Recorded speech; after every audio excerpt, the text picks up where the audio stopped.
तो नमस्कार दोस्तों, आप सभी का स्वागत है आपके अपने YouTube चैनल में। तो फ्रेंड्स, आज मैं उपस्थित हूं आपके समक्ष बिहार एसएससी के द्वारा जारी किए गए अधिसूचना के बारे में जानकारी देने के लिए। तो फ्रेंड्स, जैसा कि आपको पता है, कल ही रात को बिहार एसएससी डिपार्टमेंट ने, यानी कि जिसको कह सकते हैं हम लोग BSSC डिपार्टमेंट ने एक अधिसूचना जारी किया, और वो अधिसूचना रिक्तियों के संबंध में था। और जो कुल पद के लिए रिक्तियां कितनी थी, तो 11,098 पद।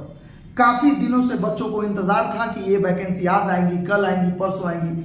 अंततः बच्चों की जो इंतजार की घड़ी थी वो अब समाप्त हुआ। अब मैं उन बच्चों से चाहता हूं कि जो बच्चे इस वैकेंसी की तैयारी कर रहे थे, इंतजार कर रहे थे, वो बच्चे अब टूट पड़े, इस पर लग पड़े। इसी संदर्भ में मां जानकी क्लासेस ने बच्चों के सहयोग के लिए और बच्चों के तैयारी के लिए एक नया बैच लेकर के आए हैं, जो बैच है बिहार एसएससी इंटर स्तरीय टारगेट बैच। ये बैच सिर्फ इसलिए महत्वपूर्ण नहीं है कि और भी कोचिंग ला रही है, हम भी ला रहे हैं, इसलिए महत्वपूर्ण नहीं है बच्चों।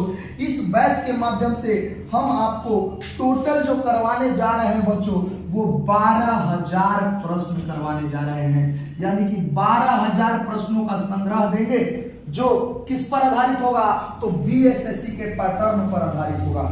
मैं पुनः कहना चाह रहा हूं कि ये बैच सिर्फ अन्य कोचिंग के लिए इंपॉर्टेंट नहीं है। हम लोग जो है इसमें 12,000 क्या देने जा रहे हैं, प्रश्नों का संग्रह बच्चों को देने जा रहे हैं।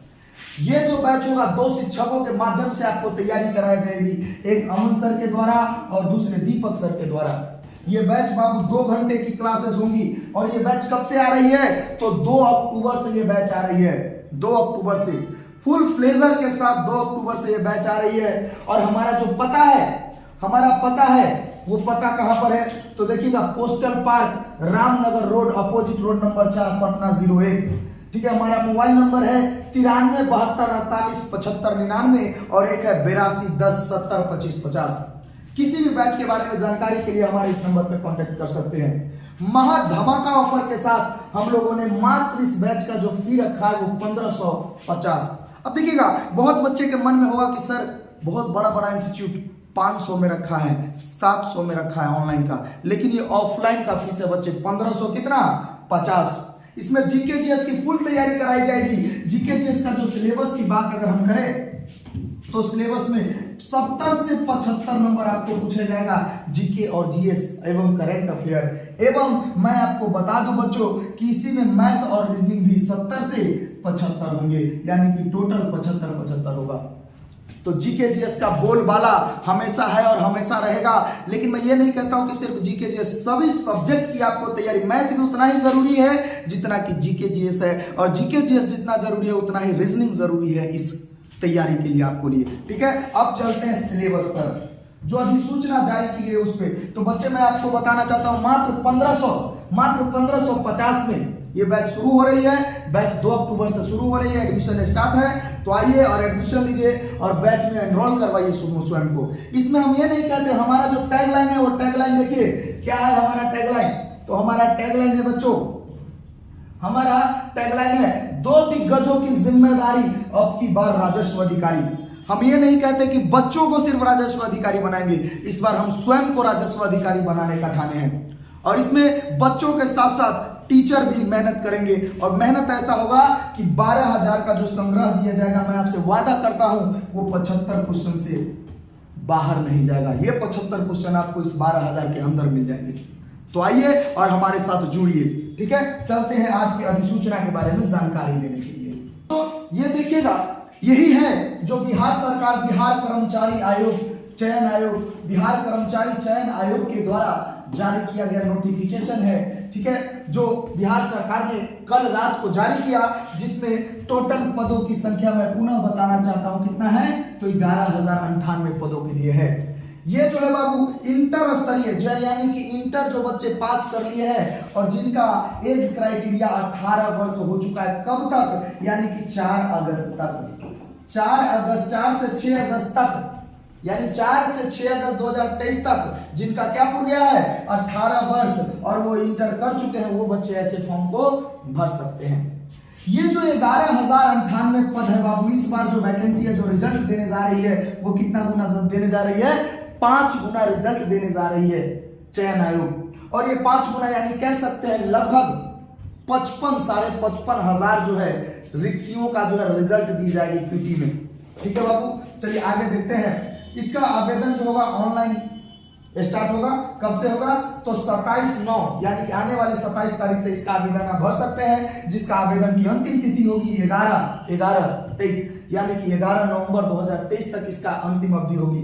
इसमें बाबू मैं आपको बता दूं कि आपको जातीय आवासीय आय प्रमाण पत्र एवं रेसिडेंस, ठीक है, और प्लस में आपको creamy layer non creamy layer भी चाहिए, है कि नहीं? तो ये सभी आप लोग बनवा लेंगे, अभी से समय है आपके पास, है कि नहीं? तो अभी से जाकर के 2 महीने का समय है, जल्द से जल्द जाकर के आप लोग अपना जो पेपर वर्क है वो कंप्लीट कर लीजिए, ताकि जब आपका पेपर वर्क कंप्लीट होगा और फॉर्म अच्छे से भरा जाएगा तो आप टेंशन मुक्त रहिएगा और आपका सिर्फ एक ही काम रहेगा, फोकस रहेगा कि हमको 11,098 पदों में से 1 पदों के लिए मेहनत करना है और ये टेंशन से आप मुक्त हो जाइएगा। तो जल्द से जल्द आज ही, अगर आप जहां पर भी है, आज ही घर निकल जाइए और अपना पेपर वर्क तैयार कर लीजिए। जिन बच्चों का पेपर वर्क तैयार है वो निश्चिंत होकर के तैयारी में लग जाइए, ताकि जल्द से जल्द आप इसकी तैयारी कर सके पूरी फ्लेजर में। आपको मैं पुनः बताता हूँ, 75 अंक पूछे जाएंगे जीके जीएस में 75 नंबर का, और बाकी 75 में मैथ और रीजनिंग रहेगा, यानी कि अकेले जीके जीएस 75 है कि नहीं?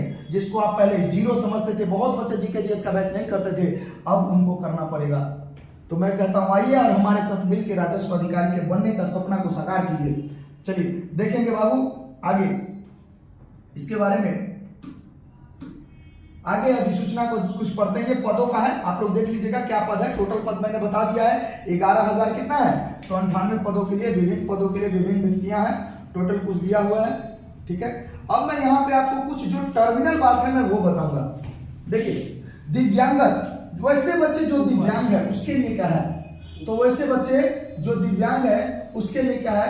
तो दिव्यांगता की प्रकृति इस प्रकार दर्शाई गई है, यानी कि इसको 6 दृष्टि दिव्यांग कहा गया है, डीडी मुक्त अविधर दिव्यांग कहा गया, OH को चलन दिव्यांग यानी चलने में, ठीक है, MD को मनोविकार यानी कि जो मानसिक रूप से विकलांग है, ठीक है, दिव्यांग, एवं MUD से किया गया बहु दिव्यांग यानी बहुत तरह के दिव्यांगता है उसमें। तो इसको ऐसे ऐसे करके क्या किया गया? डिनोटेड किया गया है, सूचित किया गया है, ठीक है, सबको।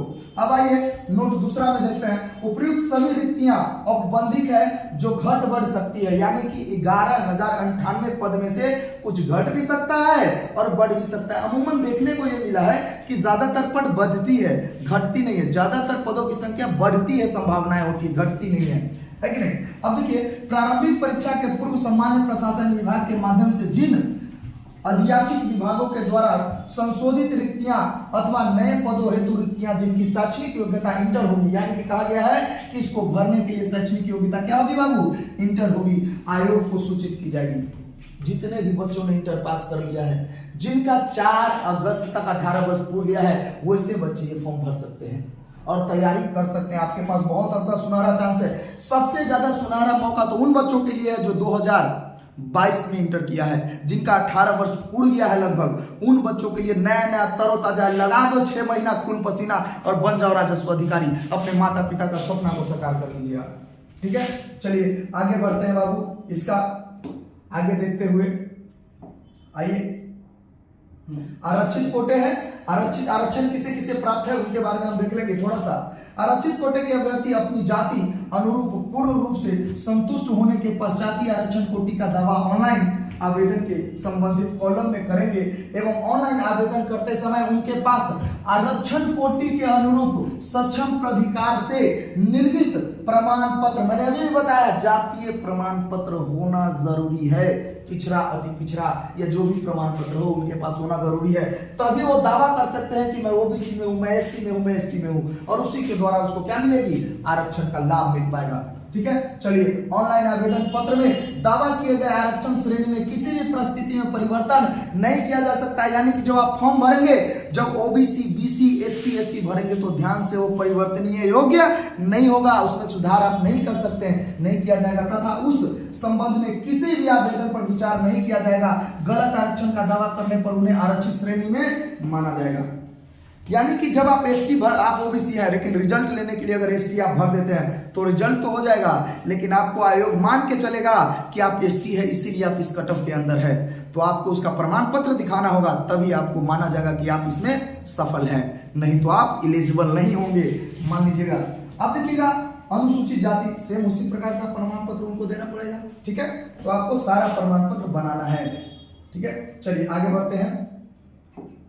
पिछड़ा वर्ग, अत्यंत पिछड़ा वर्ग, सेम प्रोसेस है, प्रमाण पत्र से गुजरना पड़ेगा, सारा प्रमाण पत्र देना पड़ेगा आरक्षण का दावा करने के लिए। ठीक है, सब कुछ बता दिया है। देखिए प्रशासन ने कब दिया वो सारा कुछ है। उसके बाद आइए दिव्यांगत की स्थिति में पहले मैंने बता दिया आपको। ठीक है, ये सब बता दिया गया है। अब स्वतंत्रता सेनानियों के पोता पोती उनके बारे में भी ये सब है, तो अगर आप हैं तो इसको पढ़ लीजिए अच्छे से। ठीक है, मैं जो कुछ महत्वपूर्ण प्रश्न है उसके बारे में बताता हूं जो बच्चों को बहुत ज्यादा समझने की आवश्यकता है। अब देखिए प्रारंभिक परीक्षा का ऑनलाइन करते समय कहते हैं अभ्यर्थी द्वारा प्रारंभिक परीक्षा के लिए ऑनलाइन आवेदन करते समय किए गए दावे के अनुसार सभी प्रमाण पत्रों का प्रमाण पत्र, वार नंबर, तिथि एवं निर्गत करने वाले सक्षम पदाधिकारी का पदनाम ऑनलाइन आवेदन में अंकित किया जाना अनिवार्य है। यानी कि जब आप फॉर्म भरते हैं या कोई जैसे जातीय आवासीय है तो उसमें देखिएगा राजस्व अधिकारी का साइन होता है, मुहर होता है, तो वो सब होना अनिवार्य है, सत्यापन होना अनिवार्य है, होना चाहिए, ये कह रहा है। उसके बाद मुख्य परीक्षा के आवेदन में यह विवरण अंकित रहेंगे। काउंसलिंग यानी कि डॉक्यूमेंट वेरिफिकेशन के समय ऑनलाइन आवेदन में अंकित प्रमाण पत्रों को ही मूल में प्रस्तुत करना अनिवार्य होगा। मतलब जो ऑनलाइन में आप जो डॉक्यूमेंट दिए हैं वो डॉक्यूमेंट वेरिफिकेशन में आपको जरूरी लगेगी और वो आपको लगेगा ही, उसी को मांगेगा आयोग, दूसरे डॉक्यूमेंट से उसको मतलब नहीं है। चलिए उसके बाद हम लोग देखते हैं थोड़ा सा और भी इंपॉर्टेंट जो है उसके बारे में।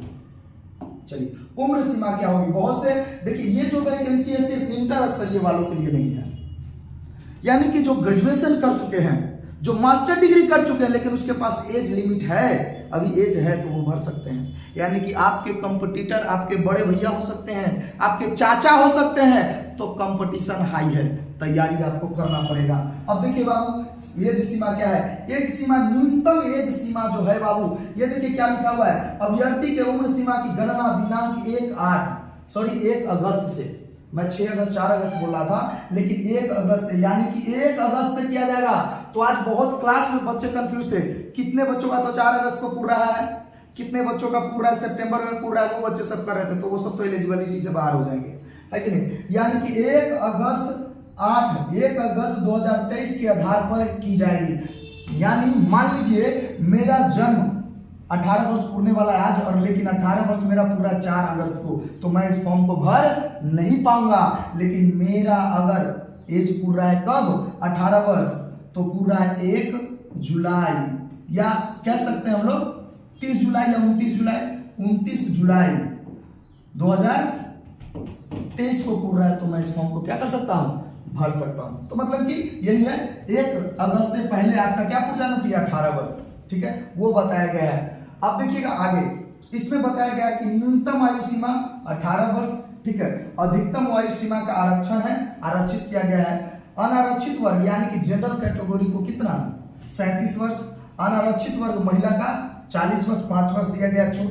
पिछड़ा वर्ग अत्यंत पिछड़ा यानी कि ओबीसी महिला एवं पुरुष को 40 वर्ष तथा अनुसूचित जनजाति SC/ST महिलाओं को 42 वर्ष, यानी कि इतना दिया गया उम्र में क्राइटेरिया। तो समझ सकते हैं आपके, अगर हम कहें तो हमारे से दुगने उम्र के बच्चे क्या कर सकते हैं, भर सकते हैं फॉर्म। अब देखेंगे आगे इसमें, इसके बारे में थोड़ा सा इसमें भी दिया हुआ है सिलेबस का थोड़ा सा चर्चा कर लेते हैं बाबू, देखेंगे। चलिए ये रहा, कितने पैसे लगेंगे भरने में। तो बाबू भरने में पैसे कितने लगेंगे, तो फिर वही है बाबू कि पांच परीक्षा शुल्क है। परीक्षा शुल्क कौन कौन से हैं, तो देखिए सामान्य वर्ग, पिछड़ा वर्ग, अत्यंत पिछड़ा वर्ग, पुरुष अभ्यर्थी, यहाँ पर पुरुष दिया हुआ है बाबू, उनको लगेंगे 540 रुपए फॉर्म भरने के। अनुसूचित जाति, अनुसूचित जनजाति, बिहार के अस्थायी निवासी के लिए लगेंगे कितने, तो 335। उसी प्रकार 135, और उसी में अनुसूचित जनजाति को 135। फिर कहें बिहार सभी श्रेणी की महिलाएं, यानी कि जो भी महिलाएं हैं सिर्फ बिहार के अस्थायी निवासी के लिए कितना, 135। और बाहर के, बिहार राज्य के बाहर के सभी श्रेणी के अभ्यर्थी, चाहे वो पुरुष हो चाहे महिला हो, उसको कितना लगने वाला है, 540। यानी कि कहे तो महिलाओं को इसमें बल्ले बल्ले है। ठीक है, चलिए अब आगे देखते हैं। ये पेमेंट है, ऑनलाइन मोड है कि रजिस्ट्रेशन करने के पश्चात परीक्षा शुल्क ऑनलाइन पेमेंट कटेंगे। ठीक है, माध्यम से दिनांक इतना से इतना तक जमा किया जा सकता है, 9/11/2023 तक जमा किया जा सकता है। ये सब आप लोग परीक्षा की प्रकृति क्या होगी ये समझना बहुत जरूरी है बच्चों के लिए। अब देखिए परीक्षा की प्रकृति नेगेटिव होगी, सॉरी वस्तुनिष्ठ होगी। परीक्षा की जो प्रकृति है वो क्या होगी, वस्तुनिष्ठ होगी। बिहार कर्मचारी चयन आयोग परीक्षा संचालन समिति नियमावली 2010 के आलोक में 40,000 से अधिक आवेदन पड़ने पर कई श्रेणियों में एग्जाम लेने की बात करती है कि नहीं। क्या कि अगर 40,000 से अधिक पढ़ेंगे तभी एग्जाम होगा, नहीं तो एग्जाम भी नहीं होगा। अगर 40,000 से कम पढ़ा तो प्रारंभिक परीक्षा आयोजित की जाएगी, चाहे नहीं की जाएगी, लेकिन उससे ऊपर पढ़ेगा तभी एग्जाम ली जाएगी। चलिए उससे ऊपर तो पढ़ ही जाएगा, इतना बेरोजगारी है बिहार में, टेंशन मत लीजिए, ठीक है। अधिक आवेदन प्राप्त होने पर प्रारंभिक परीक्षा 1 से अधिक चरणों में आयोजित की जा सकती है। विभिन्न चरणों में परीक्षा आयोजित किए जाने की स्थिति में परीक्षा परिणाम सामान्यीकरण की दृष्टिकोण से दिया जाएगा। ये सब आपका विषय नहीं है, यानी कि कट ऑफ सामान्य स्तर से दिया जाएगा। थोड़ा सा आगे बढ़ते हैं इसमें और देखेंगे, देखिएगा थोड़ा सा आगे बढ़ते हुए देखेंगे हम लोग। अब सिलेबस के बारे में थोड़ा चर्चा करेंगे। प्रारंभिक परीक्षा में एक पत्र सामान्य ज्ञान का होगा जिसके निम्न विषय होंगे। सामान्य ज्ञान, अगर सामान्य ज्ञान की बात करें तो सामान्य अध्ययन आ जाएगा, जिसको हम लोग जीके बोलते हैं। सामान्य विज्ञान एवं गणित आ जाएगा, यानी कि जिसको विज्ञान किसको हम लोग कह सकते हैं फिजिक्स, केमिस्ट्री, बायोलॉजी और प्लस में मैथ होगा। मानसिक दक्षता यानी कि रीजनिंग हो जाएगा, लॉजिकल रीजनिंग, मेंटल एबिलिटी सब दिया हुआ, ये सब कुछ आ जाएगा। प्रश्न कैसे होगा, तब वस्तुनिष्ठ होगा, यानी कि बहुविकल्पीय होगा। एक प्रश्न के लिए 4 ऑप्शन दिए जाएंगे आपको। कुल प्रश्नों की संख्या कितनी होगी, 150 होगी। प्रत्येक सही उत्तर के लिए 4 अंक दिए जाएंगे, किंतु प्रत्येक गलत उत्तर के लिए 1 अंक की कटौती की जाएगी। परीक्षा की अवधि 2 घंटा 15 मिनट का होगा, समझिएगा बाबू। यहाँ पर कह रहा है प्रत्येक सही के लिए 4 अंक, लेकिन प्रत्येक गलत के लिए निगेटिव कितना, 1 अंक। तो फायदे की घाटे की सौदा नहीं है, घाटे की सौदा नहीं कह सकते। 1/3 सॉरी 1/4 क्या हो गया, 1/4। तो ये घाटे का सौदा नहीं है, आप लोग चांस ले सकते हैं इसमें। क्या ले सकते हैं, चांस ले सकते हैं। अब देखिए सिलेबस की अगर बात करें तो देखिएगा बाबू, सिलेबस की 1/4 हो जाएगा। सिलेबस की अगर बात करें तो देखेंगे सिलेबस क्या है। प्रारंभिक परीक्षा का सिलेबस है सामान्य अध्ययन। सामान्य अध्ययन में क्या क्या है, तो आसपास के वातावरण, ठीक है, यानी कि घटना, बिहार का history, polity, geography, economics, Bihar का घटना, पड़ोसी देशों के बारे में क्या क्या है। देखिए अभ्यर्थी के आसपास के वातावरण, सामान्य जानकारी तथा समाज में उनके अनुप्रयोग के संबंध में उसकी योग्यता की जांच करना होगा। वर्तमान घटनाओं, दिन प्रतिदिन वर्तमान घटनाओं यानी कि करंट अफेयर आ जाएगा। करंट अफेयर, दिन प्रतिदिन की घटना, करंट अफेयर। सूक्ष्म अवलोकन यानी कि विदेशी घटनाओं, उनके प्रति वैज्ञानिक दृष्टिकोण जैसे मामलों की जानकारी, ऐसे प्रश्न भी शामिल किए जाएंगे जिनके बारे में जानकारी रखने की किसी भी शिक्षित व्यक्ति की अपेक्षा की जा सकती है। इसमें बिहार, भारत और इसके पड़ोसी देशों से संबंध विशेष रूप से प्रश्न पूछे जा सकते हैं। जैसे भूगोल में पूछते हैं ना कि भारत कितने पड़ोसी मुल्क के साथ सीमा साझा करती है, ये सब पूछे जा सकते हैं, है कि नहीं। फिर समसामयिक विषय में तो कौन कौन, वैज्ञानिक प्रगति, राष्ट्रीय अंतरराष्ट्रीय पुरस्कार, भारतीय भाषा, पुस्तक लिपि, राजधानी, मुद्रा, ठीक है, खेल खिलाड़ी महत्वपूर्ण, यानी कि स्टैटिक्स पोर्शन पूछे जा सकते हैं, है कि नहीं। भारत और उसके पड़ोसी देश के बारे में, संसाधनों के बारे में पूछे जा सकते हैं। सामान्य विज्ञान एवं गणित की बात करें, सामान्य विज्ञान एवं गणित की बात करें बाबू, तो देखिएगा सामान्य विज्ञान एवं गणित की बात करें तो भौतिक शास्त्र, रासायनिक शास्त्र, जीव विज्ञान एवं भूगोल सब सामान्य विज्ञान में है। भूगोल को भी सामान्य विज्ञान की श्रेणी में रखा गया है। अगर गणित की बात करें तो संख्या पद्धति से संबंधित प्रश्न, पूर्ण संख्याओं का अभिकलन, फिर कहते हैं दशमलव और भिन्न संख्याओं के बीच परस्पर संबंध, मूलभूत अंक गणितीय सक्रियाएं, ठीक है, प्रतिशत, अनुपात तथा समानुपात, औसत, ब्याज, लाभ और हानि, यानी कि 10th लेवल का जितना भी 10th लेवल का होगा वो सारा गणित पूछे जाएंगे। मानसिक जांच जिसको कह सकते हैं हम लोग बौद्धिक क्षमता, यानी कि रीजनिंग पूछे जाएंगे। इसका सामान्य कट ऑफ जो है बाबू, सामान्य जो है कट ऑफ, यानी इसको हम लोग कह सकते हैं सामान्य क्वालिफाइंग मार्क जो है क्या है, सामान्य क्वालिफाइंग मार्क। सामान्य वर्ग के लिए 40% लाना अनिवार्य होगा, पिछड़ा वर्ग के लिए 36.5% लाना अनिवार्य होगा, और कह सकते हैं अत्यंत पिछड़ा वर्ग के लिए 34% लाना अनिवार्य होगा, अनुसूचित जाति एवं जनजाति के लिए 32% लाना अनिवार्य होगा, महिला सभी वर्ग जो भी महिला है उन सभी वर्गों के लिए 32% लाना अनिवार्य होगा, दिव्यांग के लिए भी 32% लाना अनिवार्य होगा। इसको सिर्फ क्वालिफाइंग मार्क है, ये ना समझ ले कोई बच्चे, ये ना समझ ले कि इतना लाने के बाद मेरा नौकरी हो जाएगा, चाहे मैं एग्जाम से निकल जाऊंगा, प्री निकल जाएगा। नहीं बच्चे, इतना लाना आपका अनिवार्य होगा, तभी आपका कॉपी क्या होगा, चेक होगा। ये लाएंगे तभी आपका कॉपी चेक होगा, कटअप तो ऊपर से बनता हुआ आएगा। ठीक है, ये हो जाएगा। आगे आपको देते हुए इस वीडियो का समापन करते हैं। और भी जानकारी चाहिए तो हमारा नंबर है 82 10 70 25 50, उस पर कॉल करके हमसे जानकारी ले सकते हैं। चलिए अब आगे देखेंगे बाबू, आगे देखेंगे। जैसा कि आपको बताया ऑनलाइन का आरंभिक तिथि है 27/9/2023 और 11/11/2023 अंतिम। ठीक है, इसमें क्या क्या चाहिए ऑनलाइन आवेदन भरने के लिए, क्या क्या चाहिए तो वो थोड़ा सा देख लेंगे हम लोग। ऑनलाइन आवेदन की प्रविष्टियों में किसी प्रकार के सुधार परिवर्तन हेतु समर्पित अभ्यावेदन पर विचार नहीं किया जाएगा। यानी कि अगर आवेदन कर दिए तो कोई विचार नहीं होगा उस पर। अभ्यर्थी के नाम, पिता का नाम, माता का नाम, पिता का नाम, जन्म तिथि, मैट्रिक या समक्ष के प्रमाण पत्र, अंक पत्र के अनुसार होना चाहिए। यानी कि मैट्रिक में जो आपने एग्जाम दिया है और उसका जो उस पर डेट ऑफ बर्थ है उसी के अनुसार होना चाहिए। सभी अभ्यर्थी अपनी कोटि की प्रविष्ट जो मैंने पहले बताया वो करना होगा। ठीक है, बेंचमार्क दिव्यांग अभ्यर्थी जिनकी निशंकता कितनी परसेंट हो, 40% या उससे अधिक है, द्वारा ऑनलाइन आवेदन अंकित कर सकते हैं। ये सब है। फिर लाइव फोटो वेबकैम से खींचा जाएगा, खींचकर अपलोड करना होगा, सुनिश्चित करेंगे। यानी कि 2 महीना पहले का फोटो सोचिएगा अपलोड कर दे, अपलोड नहीं होगा। आपको फॉर्म भरते वक्त जा करके लाइव फोटो खिंचवाना पड़ेगा वेबकैम से, है कि नहीं। जैसा कि आपने हाल ही में एक वैकेंसी आई थी उसमें किया था टीचर वाले में, तो सेम इसमें भी ऐसा ही होगा। ठीक है, तो आप लोग तैयार हो जाइए। यहीं पर वीडियो को समापन करते हैं। तैयार हो जाइए बीएसएससी के लिए बच्चों। मैं पुनः कहता हूं 2 अक्टूबर को बैच आ रहा है बाबू, 2 अक्टूबर को बैच आ रहा है। मात्र फीस है इसका 1550 रुपए। 2 शिक्षकों के माध्यम से पढ़ाया जाएगा, दीपक सर और अमन सर के द्वारा। ये बैच आपको 2 अक्टूबर से आपको मिलेगा, तो जल्द आइए और इनरोल होइए मां जानकी क्लासेस में। आज के लिए इतना ही, धन्यवाद, जय हिंद।